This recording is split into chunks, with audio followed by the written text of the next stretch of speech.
துதிகள் செலுத்துவே தூய வாழ்க்கை தந்தனா. துதிகள் செலுத்துவே தூய வாழ்க்கை தந்தனா. அதிசயமாகவே என்னை ஆட்கொண்டேன் இயேசுவே. துதிகள் செலுத்துவே.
செலுத்துவே தூய வாழ்க்கை தந்தனா.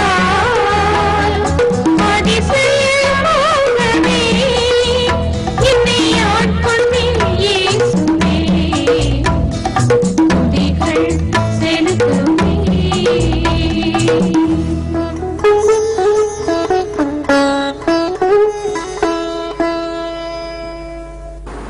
கர்த்தராகிய இயேசு கிறிஸ்துவின் நாமத்திலே சத்தியவசன நேயர்கள் அனைவருக்கும் வாழ்த்துதலை கூறிக்கொள்கிறேன். செய்திகளை கேட்ட நீங்கள் தொடர்ந்து டிவி நிகழ்ச்சிகளை மற்றவர்களுக்கும் நீங்கள் அறிமுகப்படுத்துங்கள். இந்த நிகழ்ச்சி மூலமாக பலன் பெற்றவர்கள் உங்களுடைய அபிப்பிராயங்களை, நீங்கள் அனுபவித்த சந்தோஷத்தை எங்களோடு கூட நீங்கள் பகிர்ந்து கொள்ளலாம். சத்தியவசன அலுவலகத்துக்கு நீங்கள் கடிதங்கள் எழுதி உங்கள் சந்தோஷத்தை நீங்கள் தெரிவித்தால் குழுவாக கூடி நாங்கள் ஜெபிக்கும் போது உங்களுக்காக நாங்கள் துதிக்கவும் செய்ய முடியும். துதிக்கு பாத்திரவானாகிய கர்த்தர் உங்களை ஆசீர்வதிப்பாராக. உங்களுக்கு சமாதானத்தையும் சந்தோஷத்தையும் அருள்வாராக. இந்த நிகழ்ச்சியும் உங்களுக்கு நிச்சயமாக ஆசீர்வாதமாக இருக்கும் என்று நான் நம்புகிறேன். வேத புத்தகத்தில் சில குடும்பங்கள் அவர்களுடைய சில பிரச்சனைகள் அதை எப்படி அவர்கள் கைகாரியம் செய்தார்கள் என்பதை குறித்து நான் உங்களோடு பகிர்ந்து கொள்ள நான் பாரப்படுகிறேன்.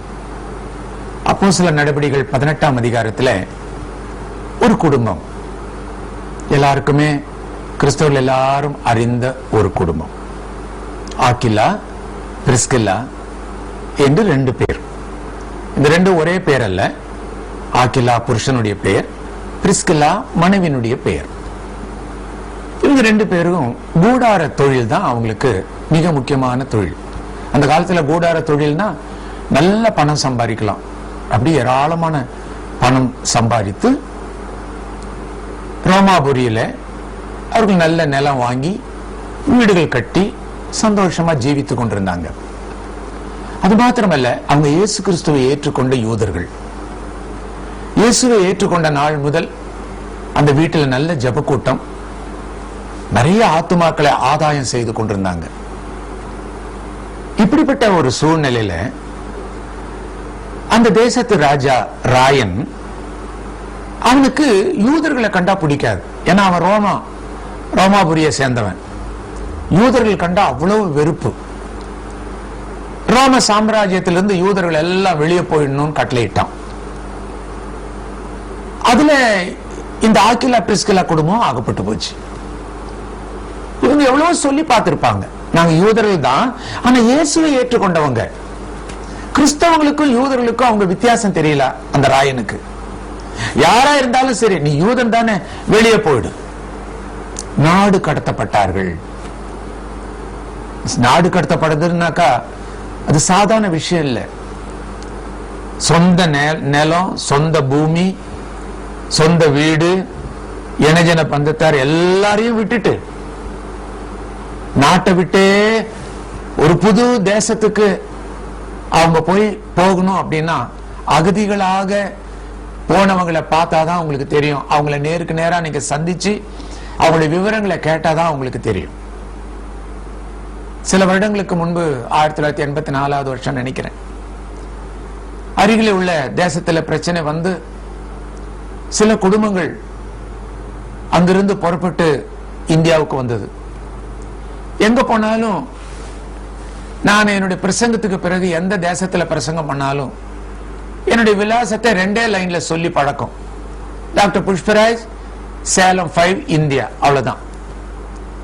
ஆகவே 69 வருஷமா ஒரே இடத்துல குடியிருக்கிறதுனால இந்த 2 லைன்லயே தபால்கள் எல்லாம் வந்து சேர்ந்துரும். இத சொல்லிட்டு தான் பிரசங்கம் பண்ணி முடிச்சிட்டு வந்துட்டேன். பிரச்சனைகள் வந்தது. ஒரு நாட்டை விட்டே வெளியேறினவங்க நிறைய பேர் என்னுடைய வீடு தேடி வந்துட்டாங்க. 2 லைன்ல இருக்கிற வீடு தான், அட்ரஸ் தான், அவ்வளவுதான் அவங்களுக்கு தெரியும். மனப்பாடமா அதை நினைச்சிட்டு சேலத்துல இருந்து இறங்கி கண்டுபிடிச்சிட்டாங்க. ரயில்வே ஸ்டேஷன் பக்கத்திலே வீடு. வந்து நின்னவங்களை பார்த்தா பரிதாபமா இருந்துச்சு. ஒரு காலத்துல அவங்க வீட்லயே நான் தங்கி அங்க அருகில் இருக்கிற கன்வென்ஷன்ல நான் பிரசங்கம் பண்ணும்போது இந்த வீட்டுல தான் தங்குறதுக்கு ஏற்பாடு பண்ணாங்க. ஏன்னா இந்த வீடு கொஞ்சம் வசதி உள்ள வீடு. 2 கார் இருக்குது, பெரிய பங்களா. அவங்களுடைய பிள்ளைகள் எல்லாம் சீரும் சிறப்புமா வாழ்ந்த அந்த குடும்பம். ஆனா அன்னைக்கு காலையில கதவை திறந்து பார்க்கும்போது இவங்க நிக்கிறாங்க, அப்படியே பிச்சைக்கார கோலம், நாற்றம் எடுத்த உடை, குளிச்சு எவ்வளவு நாள் ஆச்சோ, எவ்வளவு நாள் பிரயாணமோ, என்னைக்கு புறப்பட்டு எப்ப வந்து சேர்ந்தாங்களோ, அழுக்கேறிய உடம்பு, பரிதாபமான கோலத்தோடு உள்ளே நுழைஞ்சாங்க. இவங்க தானான்றது எனக்கு சந்தேகமாய் போயிடுச்சு. அந்த பிள்ளைகளுடைய ரூம் ஒன்றுதான் காலி பண்ணி என்ன அந்த ரூம்ல தங்க வச்சாங்க. அந்த பிள்ளைகளுடைய உடை உடுத்துகின்ற பீரோவன் அங்க இருக்குது. விலையுயர்ந்த உடைகள் அந்த கண்ணாடி பீரோல அடிக்கி வச்சிருக்குது. அவ்வளவு நிறைய உடைகளை உடுத்தி வசதி உள்ள அந்த குடும்பம் இன்னைக்கு போட்ட உடுப்போடு கூட மாற்று உடுப்பு இல்லாம நிலைமையில பெட்டி படுக்கை எடுக்க நேரம் இல்லை. தன் கண் முன்னாடியே தன்னுடைய பங்களா நெருப்புல எரியுது, போர்ட்டிகோல நிக்கிற 2 காரும் எரியுது, உயிர் தப்பினா போதும்னு ஓடி வந்திருக்கிறாங்க. இதுதான் அகதிகளுடைய நிலைமை. எல்லாத்தையும் இழந்தவங்க மனதால் பாதிக்கப்பட்டு உள்ளத்தால் பாதிக்கப்பட்டு எல்லாம் இழந்து போன நிலைமையில வந்து நிக்கிறாங்க. அப்படிப்பட்ட காட்சியை நான் நேரில் பல குடும்பங்களை கண்டேன். அப்போ பார்த்த எனக்குள்ளேயே எவ்வளவு பெரிய வேதனை. ஆனா இழந்து நிற்கிற அவங்களுடைய உள்ளத்துல, அவங்களுடைய மனநிலை மேல எவ்வளவு பெரிய பாதிப்பு. இந்த ஆக்கிலா பிரிஸ்கிலாவுக்கும் அதே நிலைமை தான். நாட்டையே விட்டு காலி பண்ணி போன்னு சொல்லும் போது எவ்வளவு பொருளை எடுத்துட்டு போக முடியும்? அழகழகா சாமானங்கள்லாம் வாங்கி வீட்டுல அடுக்கி வச்சிருப்பாங்க, வீட்டை டெக்கரேட் பண்ணிருப்பாங்க. எந்த பொருளும் எடுக்க முடியாது. சமைக்கிறதுக்குள்ள பாத்திரம், கூடார தொழிலுக்குள்ள அந்த தொழில் சாமானம், அவ்வளவுதான் எடுக்க முடியும். ஏன்னா நடக்கணுமே, வாகனங்கள் கிடையாது. நடந்து நடந்து நடந்து நடந்து அவர்கள் பல மைல்கள் தூரம் தேசம் விட்டு தேசம் போறாங்க. வெளியே போராட்டம், உள்ளேயும் ஏமாற்றம். என்ன ஏமாற்றம்? இவ்வளவு தூரம் ஆழமான விசுவாசிங்க, ஆனா இவங்க 2 பேருக்கும் குழந்தைங்க கிடையாது, சந்ததி இல்லை. அப்ப எவ்வளவு பெரிய ஏமாற்றத்தை சுமந்துகிட்டு அவங்க கர்த்தருடைய பிள்ளைகளாக வாழ்ந்துட்டு இருக்கிறாங்க. குழந்தை இல்லைன்ற பிரச்சனை அவங்களுக்கு வரவே இல்லையே. ஆண்டவரை முறுமுறுக்கல. சில சமயத்துல நாம கேட்டது கிடைக்கலன்னா எவ்வளவு பேருக்கு கோபம் வருது. ஜெபம் பண்ணி ஏன் எனக்கு கிடைக்கல, போய் இனிமே நான் சர்ச்சுக்கு போக மாட்டேன், நான் பைபிள் வாசிக்க மாட்டேன், நான் ஜெபம் பண்ண மாட்டேன். யாருக்கு நஷ்டம்? உனக்கு தான் நஷ்டம். கர்த்தருடைய பிள்ளைகள், கர்த்தர் ஒரு நோக்கத்தோடு எல்லாம் வச்சிருக்கிறார். அவருக்கு தெரியாம நம்ம வாழ்க்கையில எதுவுமே நடக்கிறது இல்லை. புலம்பலின் புஸ்தகம் 3ஆம் அதிகாரம் 33வது வசனம் சொல்லுது, மனப்பூர்வமாய் எந்த ஒரு மனுஷனையும் கர்த்தர் சிறுமைப்படுத்தி சஞ்சலப்படுத்துகிறதில்லை. மனப்பூர்வமா சஞ்சலப்படுத்தல, ஆனா அதுல ஏதோ ஒரு நோக்கம் இருக்குது. சிலது நமக்கு தெரியும், சிலது நமக்கு தெரியாது. அப்படி தெரியலனாக்கா நம்ம செய்ய வேண்டியது என்ன? புலம்பல் 3ஆம் அதிகாரம் 28வது வசனம், அவரே அதை தன்மேல் வைத்தார் என்று சொல்லி அவன் மௌனமாய் இருக்க கடவன். வாயை திறந்தா சில சமயத்துல முறுமுறுத்துருவோம். அவ பேசாம இருந்துறது நல்லது. அப்படிதான் குழந்தை இல்லைன்ற அந்த காரியத்தை குறித்து அவங்க கவலைப்படல. ஆனா இயேசு ஜீவிக்கிறான்றது நல்லா புரிஞ்சுக்கிட்டாங்க. இயேசு என் பாவத்தை மன்னிச்சார்ன்றது நல்லா புரிஞ்சுக்கிட்டாங்க. அந்த சந்தோஷத்தை அவங்களால மறைக்க முடியல. எல்லாருக்கும் சொல்ல தைரியப்படுறாங்க, அவர் ஜீவிக்கிறார், அவர் ரட்சிக்கிறார். அப்ப யாராவது ஒரு கேள்வி கேட்பாங்க, ஆமா ஆண்டவர் எல்லாத்தையும் சுகம் கொடுக்கிறார், அற்புதத்தை செய்யறான்றீங்களே, உங்களுக்கு ஒரு குழந்தை கொடுக்கலையே? அப்படி கேட்கும் போது சிலர் வெட்கப்பட்டு போயிடுவாங்க. ஆனா இவங்க வெட்கப்பட்டு போகல. ஏன்னா கர்த்தருக்கு அது தெரியும். பிள்ளைகள் கர்த்தரால் வரும் சுதந்திரம் வசனம் சொல்லுது. அது அவர் மலையாள புஸ்தகத்துல அது தானம் என்ற வார்த்தை உபயோகிச்சிருக்குது. பிச்சை. அவரு சிலருக்கு கொடுக்கிறாரு, சிலருக்கு கொடுக்கல. ஏன் கேட்கறதுக்கு மண்ணுக்கு உரிமை கிடையாது. கோயவங்கிட்ட போய் என்னை ஏன் இப்படி செஞ்சேன்னு சொல்றதுக்கு கேட்க முடியுமா? முடியாது. அதே மாதிரி பதில கொடுத்திருப்பாங்க. நான் ஆராதிக்கிற தேவனுடைய சித்தம் இப்படி. அவன் எங்களுக்கு அதுல முறுமுறுப்பு இல்லை, என் புருஷனுக்கும் இல்லை, எனக்கும் இல்லை. ஆனா எனக்குள்ள இருக்கிற அந்த சந்தோஷத்தை நான் எப்படி மறைக்க முடியும்? இயேசு ஜீவிக்கிறார், இயேசு சுகமாக்குறார், எத்தனையோ பேரை சுகமாக்கி இருக்கிறார். எங்க கண்ணு முன்னாடி பார்த்திருக்கிறோம். குழந்தை இல்லாதவங்களுக்கு குழந்தை கொடுத்திருக்கார், எங்களுக்கு கொடுக்கல, ஆனா மத்தவங்களுக்கு கொடுத்திருக்கிறார். உனக்கும் கொடுப்பார். இதாங்க சுவிசேஷம். இப்படி சொல்றதுதான். பிரச்சனைக்கு மத்தியிலையும் இயேசு ஜீவிக்கிறான்னு சொல்லணும், இயேசு சுகமாக்குறான்னு சொல்லணும், தைரியமா வெக்கப்படாம சொல்லணும். அப்படிதான் இவங்க வழியெல்லாம் இயேசுவை பத்தி அறிவிச்சாங்க. கடைசியில கொருந்து பட்டணத்துல வந்து சேர்ந்தாங்க. வந்த உடனே ஒரு இடத்துல டென்ட் போட்டு குடியிருந்தாங்க. உடனே நான் உங்களுக்கு சொன்னேன், கூடார பொனி அந்த காலத்துல நல்ல பணம் வசூல் பண்ற முடியும். அப்படி நிறைய பணம் அவங்களுக்கு திருப்பியும் அங்க கிடைச்சது. சொந்த வீடு கட்ட ஆரம்பிச்சாங்க. நல்ல விதத்துல கொருந்து பட்டணத்துல அவங்க வாழ்றாங்க. அப்பதான் பவுலும் வந்து சேர்றார். பவுலுக்கும் இந்த கூடார பணி தான் அவருடைய தொழிலும். ஆகவே 2 பேரும் சேர்ந்து கூட்டு தொழில் செய்யலாம். அப்படியே இயேசுவை பத்தி அறிவிக்கலாம். சுவிசேஷம் வல்லமையாய் பரவிச்சு கொருந்து பட்டணத்திலே சபைகள் எழும்ப ஆரம்பித்தது. பயங்கரமான விகாரங்களும் விபச்சாரங்களும் நிறைந்த ஒரு தேசம்தான் அந்த கொருந்து பட்டணம். இவர்கள் மூலமாய் கர்த்தர் திருச்சபைகளை உருவாக்கினார். பிரிஸ்கில்லா மூலமாக 2 சபைகள் உருவாக்கப்பட்டதாக கண்டுபிடிச்சிருக்கிறாங்க.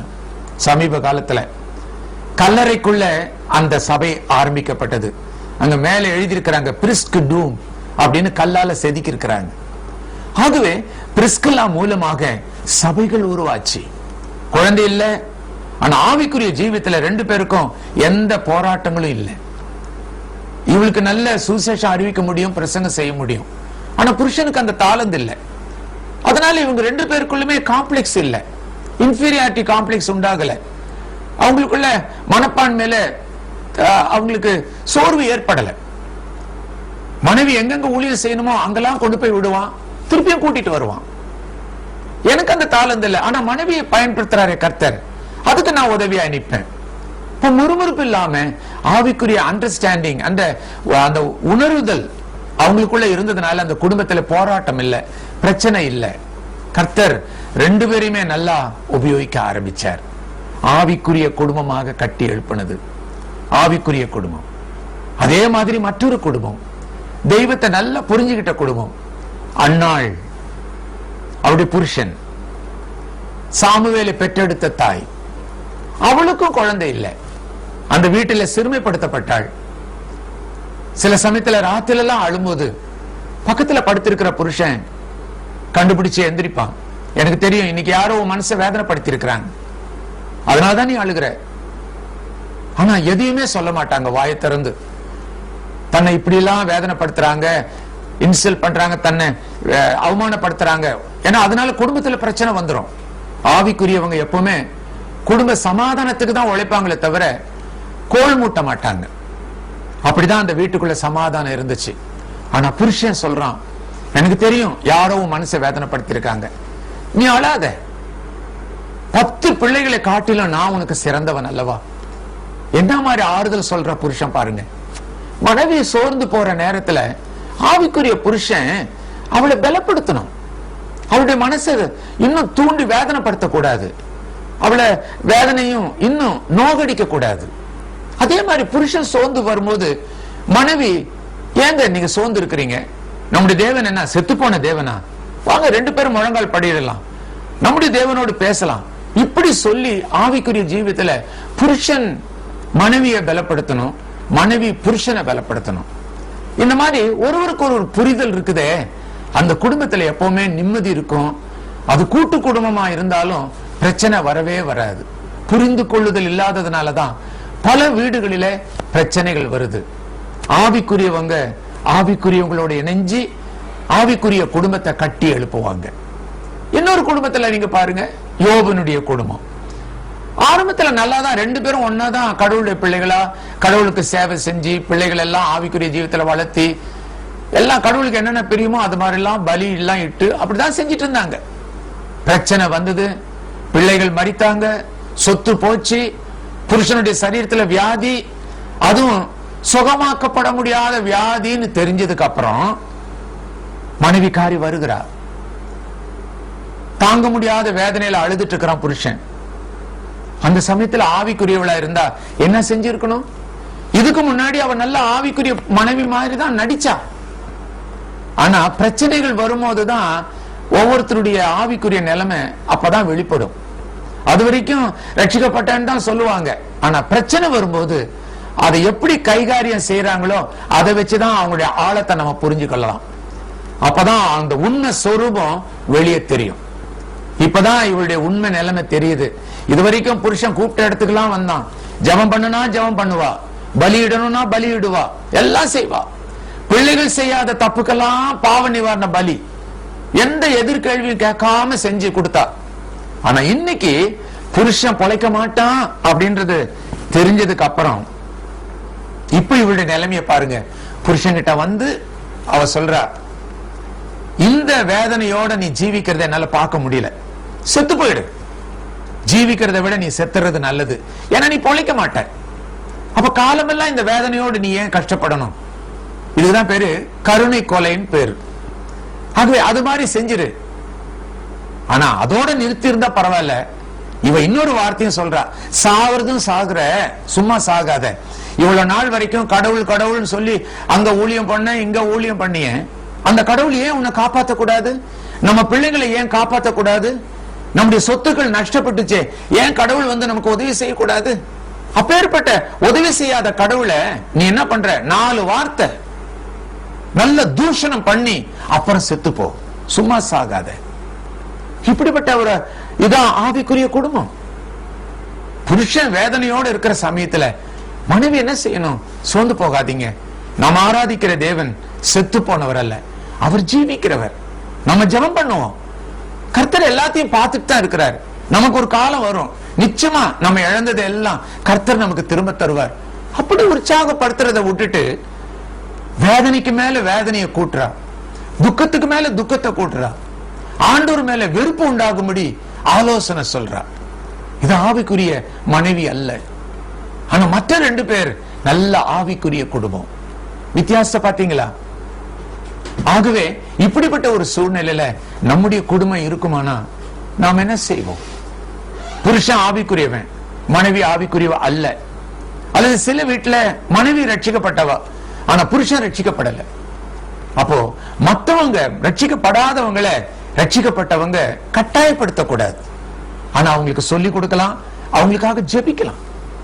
ஆவிக்குரிய காரியத்துல ஒருத்தருக்கு ஒருத்தர் பாரப்பட்டு ஜெபம் பண்ணி ஆவிக்குரிய காரியத்துல உற்சாகப்படுத்துங்க. வேதனையை அதிகப்படுத்தக்கூடாது. சோர்ந்து போகாதபடி ஜீவிக்கிற தேவனோடு கூட இணைந்து ஜெபம் பண்ணி பாருங்க, கர்த்தர் அந்த ஜெபத்தை கேட்பார். மத்தேயு 18ஆம் அதிகாரம் 19வது வசனம் சொல்லுது, பூமியில 2 பேர் ஒருமனப்பட்டு என்னிடத்துல ஒரு காரியம் கேட்டால் பிதா மூலமாய் நான் அதை வாய்க்க செய்வேன். ஆகவே பிரச்சனை உள்ள குடும்பத்துல வாழுகின்ற கணவனும் மனைவியும் ஆகிய உங்களில் சிலருக்காக நான் இந்த ஆலோசனையை சொல்றேன். பிரச்சனை இருக்குமானா 2 பேரும் சேர்ந்து ஜெபம் பண்ணி பாருங்க. 2 பேரும் உபவாசம் பண்ணி ஜெபம் பண்ணி பாருங்க. பிரச்சனைகள் எல்லாமே தானாகவே மாறும். நீங்க இழந்ததை எல்லாம் தேவன் திரும்ப கொடுப்பார். யோபுக்கு அப்படி திரும்ப கொடுத்தார், உங்களுக்கும் திரும்ப கொடுப்பார். ஆக்கிலா பிரிஸ்கில்லாவுக்கு குழந்தையே கடைசி வரைக்கும் பிறக்கல, ஆனா கடைசி வரைக்கும் கர்த்தருடைய ஊழியத்தை விட்டு அவங்க பின்வாங்கி போகவே இல்லை. தைரியமா கர்த்தரை பற்றி அறிவித்தாங்க. அதே மாதிரி அண்ணாளுடைய குடும்பத்துல குழந்தை இல்லை, ஆனா 2 பேரும் ஆவிக்குரியவங்களா இருந்ததுனால கர்த்தர் அவர்களுக்கு குழந்தையை தந்தார், சந்தோஷத்தையும் கொடுத்தார். விதவிதமான இந்த 3 குடும்பங்களையும் நம்ம பார்த்தோம். உங்க குடும்பத்திலையும் ஆவிக்குரிய குடும்பமாக மாற நீங்க ஜெபம் பண்ணுங்க, கர்த்தர் நிச்சயமாக ஒரு மாற்றத்தை தருவார். ஜெபிக்கலாம். கிருபையுள்ள கர்த்தாவே, பிரச்சனையோடும் வேதனையோடும் ஏமாற்றங்களோடும் நிறைய குடும்பங்கள் உண்டு கர்த்தாவே. சில காரியங்களை எதிர்பார்த்து ஜெபிக்கிறவர்கள் உண்டு. இன்னும் எவ்வளவு காலத்துக்கு மனுஷனுடைய ஆத்மா சோர்ந்து போகுமே என்று நீரே கவலைப்பட்டதாக வேதத்தில் நாங்கள் வாசிக்கிறோமே. அந்த சோர்வுகள் வருவதற்கு முன்பதாக அவருடைய ஜெபத்தை நீர் கேட்பீராக. பிரச்சனை உள்ள குடும்பத்துக்கு சமாதானத்தை நீர் கொடுப்பீராக. ஆவிக்குரிய குடும்பமாக கட்டி எழுப்பி மற்றவர்களுக்கு சாட்சியோடு ஜீவிக்க, கணவனும் மனைவியுமாய் ஜீவிக்க நீர் கிருபை செய்யணும். நீர் பிரிக்கிற தேவன் அல்ல, சேர்க்கிற தேவன். கிருபை செய்யும் ஆண்டவரே. எந்தெந்த குடும்பம் என்னென்ன காரியத்துக்காக ஜெபிக்கிறாங்களோ அந்த குடும்பத்துக்கு நீர் சமாதானத்தை தாரும். இயேசுவின் நாமத்திலே வேண்டிக் கொள்கிறோம் பிதாவே, ஆமென்.